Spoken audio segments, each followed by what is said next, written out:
So, I recently released an original animated cartoon called The Sensational Catman, based on the now public domain 1940s superhero comic series from Temerson Continental. I really appreciate all of the support and all of the feedback from the over 100,000 people who have watched it so far. Today, I'm going to take you all behind the scenes and share every step that it took to get it to your screen. And then after this video, you can go back and watch the cartoon again, because hey, that would make our day. Also, if you have not already, maybe share it around to other people. We worked really hard on it, and we would like folks to see it, and we do not trust the YouTube algorithm to help us in that endeavor. Okay, let's get into it. Interesting wardrobe. They say a cat has 9 lives. Let's find out.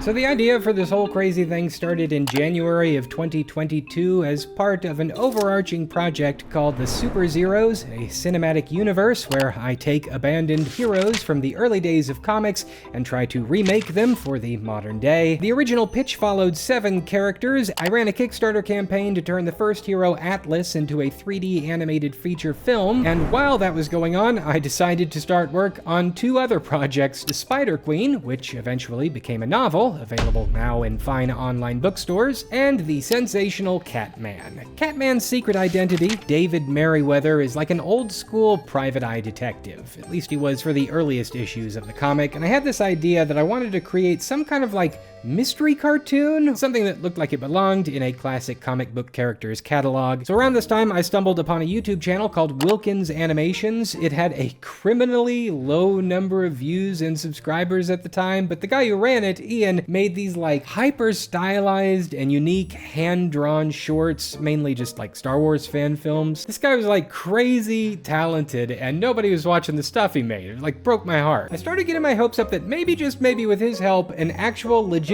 animated adaptation of Catman could happen. So on a whim, I shot him an email and I asked him if he would like to hop on board the project. Turns out that he's a fan of my channel. He was actually watching along with the Atlas project and was totally sold on the Super Zeros idea. We were off to the races. Just remember, we all have skeletons in our closets. Some more than others, Ellie Mae. Some more than others.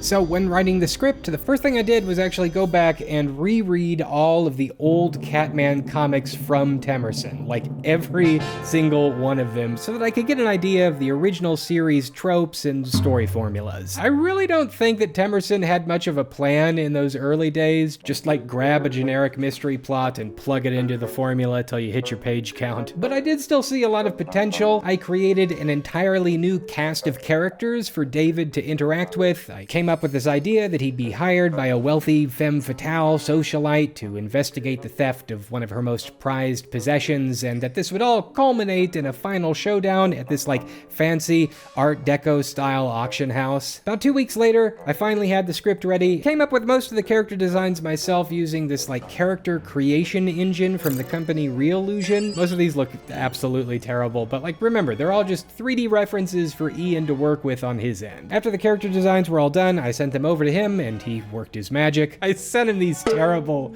3D characters, and you give him a couple weeks and he comes back and it's just these amazing drawings. After Ian drew up a basic sketch for each of the characters and then looked over the script and the various story beats and gave me the green light for the technical aspects of the show, I could then move on to casting. With the style I was going for, I knew performances would either make or break this whole thing. I needed performers that could make this sound and feel like a classic old-timey radio serial, which I learned is way easier said than done. Most cartoon voice acting these days skews towards a loud, over-the-top anime style, and that was totally the opposite of the vibe that I was going for. I ended up using this voice acting website, voices.com, to hire most of the actors. This is not an endorsement of their services necessarily. They were just the first company that came up when I Googled it. And then after about a month of comparing and contrasting the different voices, I finally had a cast that I was happy with. I was actually really impressed by just how little coaching everybody needed for this project. Everybody did a really great job understanding the script and conveying the characters and the action. I could not be happier with the performances. This was the most fun part, listening to all of these talented people bring the story that I had written to life. But after all of the recording sessions were finished, I then had to put it all together. With the room plunged into darkness, our hero adjusts his eyesight. Unknown to others, the Catman can see perfectly in the dark. The idea was that I would produce essentially like a 20-ish minute radio drama and then just send that to Ian and he would animate on top of it. Putting that mix together, however, was no easy task. I want to say it took me like a month and a half or 2 months to throw everything together. Keep in mind, I'm like juggling my YouTube channel as well while all of this stuff is going on. I think a lot of people get like the wrong idea and they think you just like use the best takes of each line and just string them together. That's totally not how it works. You have to use takes that mesh well. The inflections of each line have to correspond like an actual conversation between two real-world people would, and you also have to like play around with the timing of everything. It takes a lot of work. Once the dialogue between the characters was finally spliced together, I then had to add music and sound effects. For the music, I tried to find like jazzy, noirish tones that fit with the melodrama and the action and held audience's attention, even during scenes that were basically just glorified information dumps. The sound effects were super challenging because in a radio drama, doing it the right way with footsteps and chair squeaks and cloth rustling, ambient noise to match the different settings, mixing the reverb, not to mention all of the action scenes where I had to mix fight sounds along with dialogue of characters grunting and exerting themselves. And on top of that, because it is supposed to mimic an old-time analog program, I had to mix everything down and introduce like pops and artifacts to make it seem like you're listening to something that's like on a reel-to-reel player or an old-school television broadcast. Point is, it was super labor-intensive. I powered through it and I finally got it sounding good until I realized that the story was way too long. It was like 32 minutes in runtime with every single bit of dialogue and every single bit of music.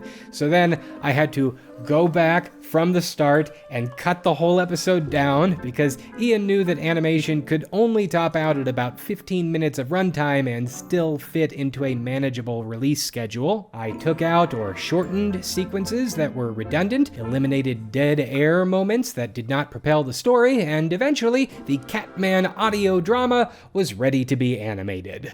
What a weirdo. Wonder who's under the mask.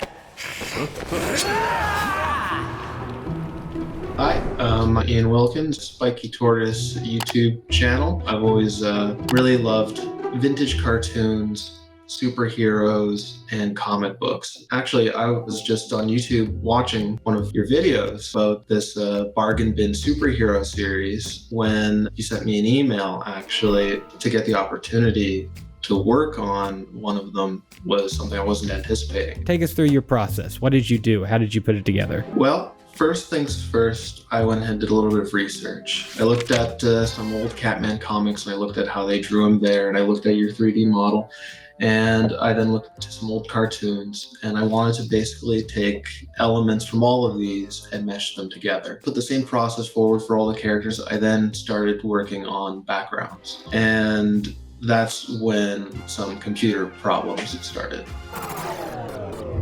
I lost all of them. This happened. This was the make or break moment. You sent me an email and you were like, hey, I lost it all. I had to start over completely. That's why you back things up, learn from my mistakes. Thankfully, here we are, and it's completed. And I'm really happy with the end result. I think that is very true to the spirit of classic cartoons.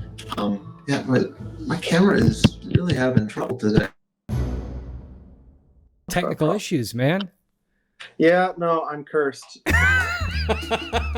This kind of old school style animation, you're basically recreating an analog style in the digital age. What does that process kind of look like? Part of what really sells this kind of look is limited animation. And what that means is rather than have a character when he's talking to another person, like emote a lot, move a lot, to talk with their hands, for instance. You have one good drawing at a 3/4 angle and just redraw the mouth numerous times. That kind of repetition becomes a part of the aesthetic. One element that I decided to stick with, I color everything, but I miscolor something in a way that's not too obvious, but it's part of that look of old cartoons where sometimes, like, you're watching Scooby-Doo and Fred turns and suddenly his entire arm becomes skin colored instead of like his sleeve. It's because back then you would have these sheets of celluloid, like thin, clear sheets. On one side, you have your black and white illustration, and you flip it, and then with paint, they paint the other side.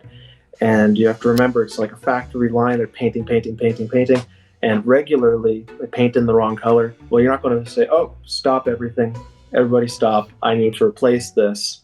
Nope, they just keep going. I decided that that'd be a part of this. It's an interesting, like, challenge, right? Now that we're doing everything in computers, you don't have those sort of like old analog imperfections that you would get from, you know, the cell-shaded animation that they would have back then. Trying to recreate those imperfections is like a challenge in and of itself. Purposeful imperfections. I love it. There's like a jitter here, or, you know, something doesn't line up continuity-wise. It's like, that's part of it. We're imitating the fact that these old mistakes would have been made. If we wanted to do it totally clean, totally perfectly, we could have done that, but it wouldn't have the same charm of sort of the aim that we were going for. What was like the hardest sequence? What had you pulling your hair out? Probably the fight scene in the bar at the end. I needed to figure out how logistically it worked. Since I'm working off of the audio, there's certain sound cues that I'm trying to hit. And at one point, there's this massive crashing sound. I had this idea because I remembered this old scene from a cartoon where someone hits somebody and they slide across the counter and knock a ton of stuff off of it. I was like, I want to do that. That'd be a lot of fun, but I need to work them over to the counter. Mapping this out, once I got it to work, I'm pretty happy with how it turned out. I feel as though that scene in particular has a lot of movement, and it's very dynamic. And as a little kind of nod to the reuse, I grabbed 2 shots from the fight scene earlier and just dump them right back in. That's exactly what they would have done back then. Exactly. One thing I did to try and help myself make it easier was I made a Catman suit to film myself in as reference to help myself with certain scenes. Here it is in all of its glory, the Catman suit with a nice big C on the front, with markers on it to showcase where the fingers are, where the elbows are, and where the stripes go. I have no words. Incredible. No, not incredible. Sensational. Yes. With human lives on the line, the Catman pounces.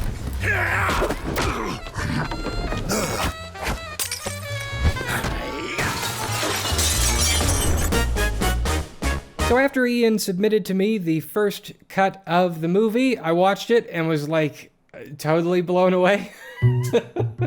There were a few things though that I did want to tweak. Nothing like too major. Basically, I just gave myself like 2 weeks to work with it, try and put together a few finishing touches. After that, I uploaded it to the channel, and the rest is history. It was a huge collaborative effort, and I want to take this video to say thank you to all of the people who helped me put it together. And thank you to you all for helping me bring this just weird idea to life. If you want to support this overarching project, there are a few ways that you can do it. If you haven't already, you can pre-order Atlas the Animated Movie. It's still deep into production. I hope to have another production update to release publicly very soon. You can pick up a copy of The Spider Queen, the first Super Zeros book. You can support independent animators like Ian. I've got links in the description for his work. I've come to learn that it is incredibly difficult for animators to succeed on YouTube because most of the channels out there that you watch are like, you know, reaction channels or vlogging channels or just, you know, somebody sitting down talking to camera without a lot of bells and whistles going on. You could just spit those videos out one after the other, after the other, after the other. But for animation,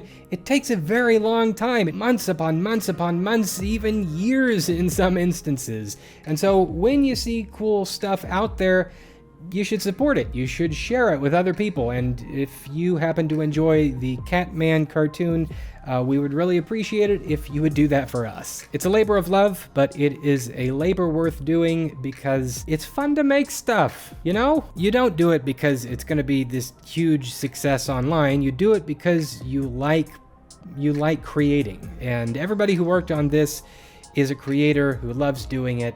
And so here you go. It's for you guys. Special thanks to Squarespace for sponsoring this video. If you're a creator out there and you want to share your work with the world, you need a website, and they can help make that easy. Start by choosing from one of their stunning templates and then use their new Fluid engine to customize it just how you like. Use their member areas to host exclusive video content. And if you've got something to sell, they make it simple to set up your own online storefront. You can get started today with a free trial by going to squarespace.com.